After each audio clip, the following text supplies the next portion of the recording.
Okay, so going back here, so this is my non-spoiler review of Indiana Jones and the Dial of Destiny. Like always, I do these. I separate these by positives and negatives and so forth. So let me just tell you something real quick about my experience with Indiana Jones, the franchise.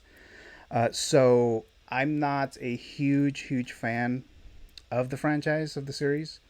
So I've seen all of them. I've seen all the Indiana Jones movies. Um, when it comes to the character or just this type of franchise, it's not as exciting to me as others. So when I heard that they were going to make another Indiana Jones movie, I wasn't like super excited about it. I was like, okay, so they're making another one. I never bought like the DVDs or the Blu-rays or anything like that. I don't think I've ever purchased any like merchandise from Indiana Jones. So I was kind of debating if I should even watch this one or not, but I decided to watch it, and here we are now. So now overall, the movie itself, I mean, it's not too bad. It's not great or anything. But I'll give you the positives and negatives. Okay, so I guess the first thing that I want to talk about here is the opening sequence, so the opening scene of the film. It starts off like right away when it comes to the adventure and the action.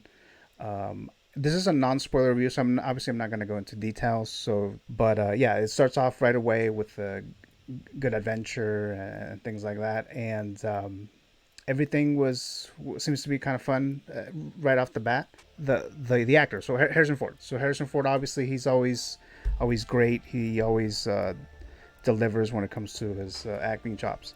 And okay, so it looks like the music just started playing again. So hopefully it's not super loud. So so again, Harrison Ford is he's a superstar. Everyone know who he is. Um, we were expecting him to do great as the character. So I mean, it's a positive. That was kind of a given. So I won't get into that anything more than that here.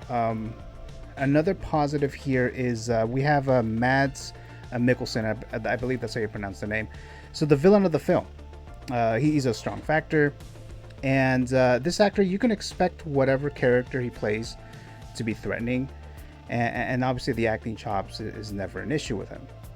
But the only thing that I have a bit of a, I guess I wouldn't say if it's an issue or a concern, but this actor, he has played a lot of villains throughout the years. So just like some of the other actors who continuously play the villains, I do hope that Mickelson doesn't get typecast and only playing a villain. I know he's played. I know he's played other type of characters.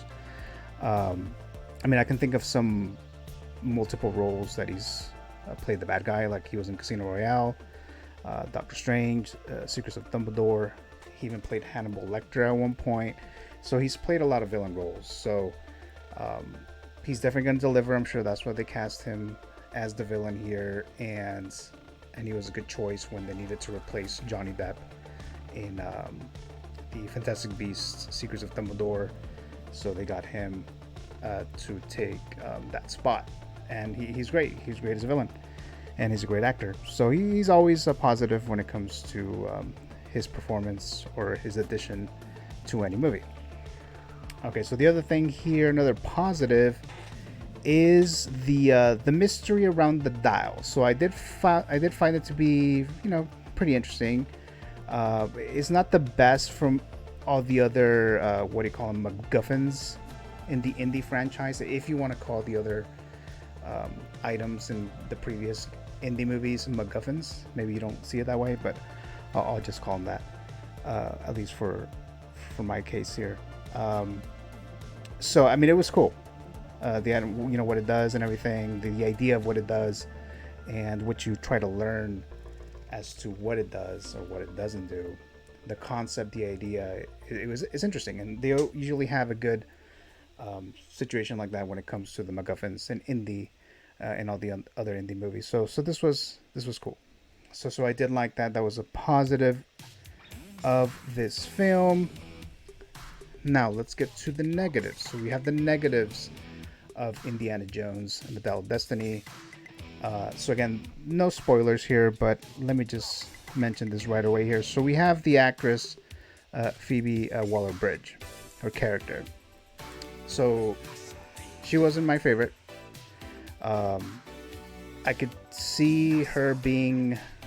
I could see some people thinking of her being annoying. I mean, she kind of was sometimes, but she wasn't a great character in my opinion. Um, there's some other characters in the past in the indie franchise that were kind of similar. They were kind of annoying, that I didn't really like, and she's kind of one of them. She's not the worst one, but she wasn't a good addition here. At least the character. I'm sure the actress is fine. It's just this character. She was introduced in this franchise. This is the first time you hear of her. Uh, she was never mentioned in the other indie movies, as far as I recall. I really don't think she was ever mentioned. I never knew that indie had a goddaughter. Let me know in the chat or in the comments if I'm wrong about this, but I don't believe she was in any or even mentioned in any of the other Indiana Jones movies. So her addition seems kind of forced, especially considering the things that she does in this movie and the connection she kind of has with Indiana Jones. So that was kind of off or odd to me. And then her dad, who is supposed to be Indiana Jones's like best friend or one of his best friends, same thing. So the dad of this character here, Phoebe's character, he supposedly is this great friend of Indiana Jones, and I don't think we've ever heard of him either in all the other previous films. So it just seemed kind of forced. It kind of didn't really work for me, so that's a bit of a negative there. And then the character I'm talking about is played by Toby Jones. The other negative thing here, now this portion, this negative component or elements or whatever you want to call it here, I'm just gonna say it's a negative because there are negative parts of this, but I didn't hate it, or it didn't really bother me as much as other situations like this. So the de-aging. So we have scenes of Harrison Ford, and you've seen this in the trailer, where he plays a younger Indy. So obviously they did the de-aging special effects, and it's been done before, and in the past it's been really jarring. Like the first time that I ever saw this was when Jeff Bridges plays the younger version of himself in Tron Legacy, the sequel to Tron. That's the first time that I saw it. I don't know if that was the first time they've actually used it, but that was the first time that I remember seeing it, and it was very weird looking. This part from Indy is not that. It's not bad like that. There are parts of it that I can buy into. Okay, so that is a younger Indy. I totally see it, but there are a couple shots that you see in the movie that they look really bad, and it's jarring. And they're like quick shots too. It's not like the entire film like that Tron Legacy Jeff Bridges character. They also use it with Tarkin. Tarkin was mixed in a Rogue One in Star Wars, so they used that. Well, it wasn't really de-aging. They actually created an entire character, or an entire person basically. But they were bringing someone back to life basically, which is kind of like what it's doing here. I mean, it's not they're de-aging the actor. I'm not sure if Harrison Ford actually was portraying the character, and then they just added the CGI using part of his face or something. I don't know, or maybe they just got another actor and then they used the CGI, the de-aging. I don't know exactly how that works, the technical stuff of it, but I know some people, and I've read around online and stuff like that. The people were very. It really took them out of it. Okay, so the other negative here, the negative component here, is there's a lot of chase scenes. I feel like there were a shitload of chase scenes in this movie. Uh, different kind of vehicles and so forth. Like in the beginning, I think there was one in the beginning. Yeah, there was in the beginning. This was like with horse, with cars, with little carts or whatever you call those right there in the image that you see here.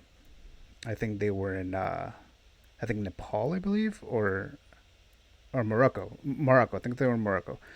And another country that uses these type of cards here, and there's a lot of like those chase scenes, and um, you can only do so many of those when it starts getting kind of boring or whatever. Like it's repetitive. We've seen this before. It happens in a lot of action movies, and we have Mission Impossible that's coming, and I think they're doing a lot of those as well.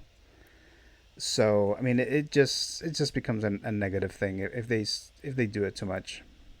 So yeah, so we got that. Let me see if there's anything else I wanted to mention regarding the film itself. Well, like I mentioned earlier, I'm not a huge Indiana Jones fan. I wasn't super excited about it. I was just expecting it to be a decent movie, and I mean, it's decent. I don't have any plans of rewatching it or anything, but it was decent. I wouldn't say it was a bad or even terrible time. I would even recommend it overall. I would. So we have so overall the film was all right. But for now, I'll say it's a see it. The movie canon system is the three S's: see it, stream it, skip it. And this is I'll say it's a see it. If you're a big Indiana Jones fan, then obviously I think you're planning on watching this, and I'm sure you'll watch this. Grade B minus. It is a decent adventure. We get Harrison Ford back. There's some cool scenes in this movie.